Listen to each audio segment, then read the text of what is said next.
Hey, mayday, career track 319, bird strike. A bird caused this mayday. 319, any surface you can get to, you're clear to land. The Cessna, with 2 people on board, had just taken off from the Centennial Airport last Saturday.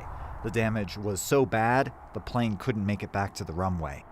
Might have to put it down on the golf course over here. The pilot managed to land safely on a nearby golf course. The plane flipped after skidding about 50 yards into the rough. We try to do everything we can to avoid a bird encounter. 9 News aviation expert Greg Feith says bird strikes like this are rare, but data from the FAA shows they do happen. DIA does present or does have an issue with birds because of the landfill that's in close proximity. Landfills drop birds. Birds are in the immediate vicinity. Since 2020, nearly 550 pilots at DIA reported hitting wildlife. The vast majority reported no damage to the plane, but the FAA says a Delta flight had to abort takeoff last summer because a hawk caused a catastrophic engine fire. The larger the bird, the smaller the airplane, the more catastrophic it can be. Airports are responsible for wildlife control around takeoff and landing, where most collisions occur. They use loud cannons that shoot blanks to try and scare the birds.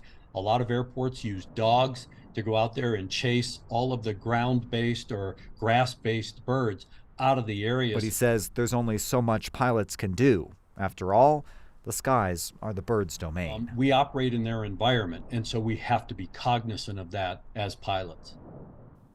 Birds migrate this time of year, which Feith says could lead to higher risk of collisions.